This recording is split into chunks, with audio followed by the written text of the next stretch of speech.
ഇന്ന് കൊൽക്കത്തൻ ക്ലബ്ബുകളായിട്ടുള്ള 3 ക്ലബ്ബുകൾ കളത്തിലിറങ്ങിയിട്ടുള്ളൊരു ദിവസമായിരുന്നു. കൊൽക്കത്ത ഡെർബി അടക്കം എന്താണെങ്കിലും ഒരു ഡബിൾ ഹെഡർ ഡേ ആയിരുന്നു. ആദ്യത്തെ മത്സരത്തിൽ ഈസ്റ്റ് ബംഗാളും ജംഷഡ്പൂർ എഫ് സിയും തമ്മിൽ നടന്നിട്ടുള്ളൊരു പോരാട്ടമാണ്. ജംഷഡ്പൂരിൻ്റെ ഹോം പോരാട്ടമാണ്. ഒരിക്കൽ കൂടി ഈസ്റ്റ് ബംഗാളിന് പോയിൻ്റ് കിട്ടാത്തൊരു മത്സരമായിട്ട് മാറുന്നു. 2-0 എന്ന നിലയിലാണ് ഈ ഒരു മത്സരത്തിൽ ഈസ്റ്റ് ബംഗാൾ ജംഷഡ്പൂർ എഫ് സിയോട് പരാജയപ്പെടുന്നത് എന്നുള്ളതാണ്.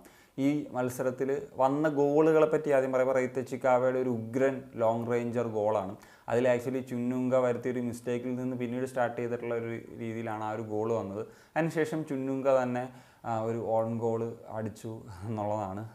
സാധാരണ സെൻറ്റർ ബാക്ക് റോളിൽ കളിക്കുന്ന താരം എന്നൊരു റൈറ്റ് ബാക്ക് റോളിലൊക്കെ ആയിരുന്നു കളിച്ചിരുന്നത്. എന്താണെങ്കിലും എഗെയിൻ ഒരു തോൽവി നേരിടേണ്ടി വരുന്നു. ഇനി ഈ ഒരു മത്സരത്തിലേക്ക് വരികയാണെന്ന് ഉണ്ടെങ്കിൽ ഈസ്റ്റ് ബംഗാളിന് എന്തോരം ചാൻസസ് കിട്ടിയിട്ടുള്ളൊരു മത്സരമാണെന്നറിയാമോ?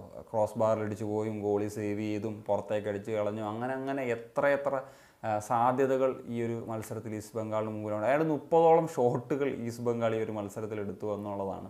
സോ അതിൽ 6 ഷോട്ട് ഓൺ ടാർഗറ്റുകൾ വന്നു എന്നുള്ളതാണ്. പെനാൽറ്റി സിറ്റുവേഷൻ ഉണ്ടായിരുന്നു, അത് മിസ്സായിപ്പോയി, അത് സേവ് ചെയ്യുന്നൊരു സാഹചര്യമൊക്കെ വന്നു. അപ്പം അത്രത്തോളം അവസരങ്ങളുണ്ടായിരുന്നു.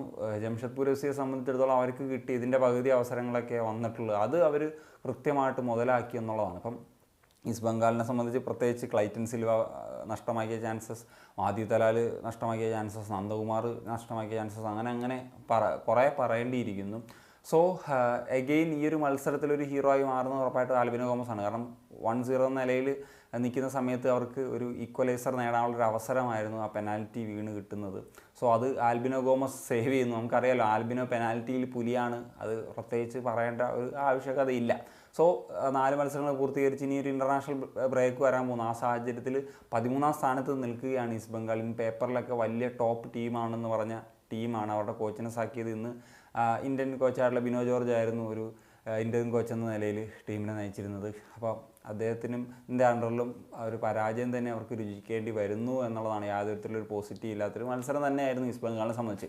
എന്നാൽ മോഹൻ ബഗാനെ സംബന്ധിച്ചിടത്തോളം ഇത് വളരെ പോസിറ്റീവുള്ളൊരു മത്സരമായിരുന്നു. കാരണം മുഹമ്മദിനെതിരെ 3-0 എന്ന് പറയുന്ന നിലയിലൊരു വിജയം സ്വന്തമാക്കാൻ സാധിച്ചു കൊൽക്കത്ത ഡെർബിയിൽ. അതും ആദ്യ പകുതിയിലാണ് ആദ്യത്തെ 3 ഗോൾസും വന്നതെന്നുള്ളതാണ്. ഒരു വൺ സൈഡഡ് ഗെയിം എന്നുള്ളത് പറയാം. മോഹൻ ബഗാൻ്റെ ഒരു ഡോമിനേറ്റിംഗ് ആയിട്ടുള്ളൊരു ഗെയിം തന്നെയാണ് നമുക്ക് ഈ ഒരു കളിയിൽ കാണാൻ സാധിച്ചിട്ടുള്ളത്. ഇതിൽ ആദ്യം മക്ലാറൻ സ്കോർ ചെയ്യുന്നു, അതിനുശേഷം സുഭാഷിഷ് സ്കോർ ചെയ്യുന്നു, ദെൻ സ്റ്റുവർട്ട് സ്കോർ ചെയ്യുന്നു. അങ്ങനത്തെ ഒരു അവസരങ്ങളാണ്. ഈ 3 ഗോളിലും ഗ്രെഗ് സ്റ്റുവർട്ട് എന്ന് പറയുന്ന ഒരു താരത്തിൻ്റെ ഒരു സാന്നിധ്യം ഉണ്ടായിരുന്നു എന്നുള്ളതാണ്. അല്ലെങ്കിൽ ആ ഒരു ഗോൾ കോൺട്രിബ്യൂഷനിൽ അദ്ദേഹത്തിൻ്റെ ഒരു പേര് ചേർക്കാമായിരുന്നു എന്നുള്ളതാണ്. എന്തായാലും മുഹമ്മദ് നന്നായിട്ട് കളിച്ച് വന്ന ഒരു ടീമായിരുന്നു. പക്ഷേ അവർക്ക് ഈ ഒരു മത്സരത്തിൽ യാതൊരു വിധത്തിലൊന്നും ചെയ്യാൻ കഴിഞ്ഞില്ല. അപ്പോൾ സെക്കൻഡ് ഹാഫിലാണെങ്കിലും മോഹൻ ബഗാൻ ഒരുപാട് ചാൻസസ് ഒക്കെ ഉണ്ടായിരുന്നു. സോ അതൊക്കെ കൺവേർട്ട് ചെയ്തതിന് ഇതിനേക്കാൾ കൂടുതൽ ഗോളുകൾ ഒക്കെ വരേണ്ട ഒരു സാഹചര്യം ഉണ്ടായിരുന്നു. എനിക്കൊന്ന് മുഹമ്മദിനെ സംബന്ധിച്ചിടത്തോളം ഏതാണ്ട് 1-2 ചാൻസ്, അതിൽ ഒരു ഷോട്ട് ഓൺ ടാർഗറ്റോ മറ്റോ ആണ്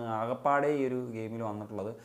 ഈ ഒരു മത്സരത്തിൽ മോഹൻ ബഗാൻ വരുത്തിയൊരു ചേഞ്ച് ആയിരുന്നു സെൻട്രൽ ബാക്കിൽ 2 വിദേശികളെ കളിപ്പിക്കുക എന്നുള്ളത്. കാരണം സോഫാർ അവർക്കൊരു ക്ലീൻ ഷീറ്റ് സ്വന്തമാക്കാൻ സാധിച്ചിട്ടില്ല എന്നുള്ളൊരു പ്രശ്നം ഉണ്ടായിരുന്നു. സോ എന്താണെങ്കിലും സീസണിലെ ആദ്യത്തെ ക്ലീൻ ഷീറ്റ് എന്താണെങ്കിലും ഈ ഒരു ടോം അൽഡ്രഡിനെയും 2 വിദേശ താരങ്ങളെയും കളിപ്പിച്ചുകൊണ്ട് അത് അവർക്ക് നേടിയെടുക്കാനായിട്ട് സാധിക്കുന്നു എന്നുള്ളതാണ്. എന്താണെങ്കിലും അവർക്ക് പോയിൻ്റ് ടേബിളിലും മുന്നോട്ട് കയറാൻ സാധിച്ചു. ജംഷഡ്പൂരിന് ഈ പറഞ്ഞ പോലെ ആകപ്പാട് ഒരു മത്സരമാണ് തോറ്റത്. അതുകൊണ്ട് തന്നെ അവർക്കും ടോപ്പ് 3 ഒരു സ്ഥാനം കിട്ടി എന്നുള്ളതൊക്കെയാണ്. So that's it. അപ്പം ഈ മത്സരങ്ങളെ പറ്റിയുള്ള നിങ്ങളുടെ ഒപ്പീനിയൻ തീർച്ചയായിട്ടും കമ്പോസ് ചെയ്യാൻ പറ്റിയ കാണിക്കാൻ ശനിയോ.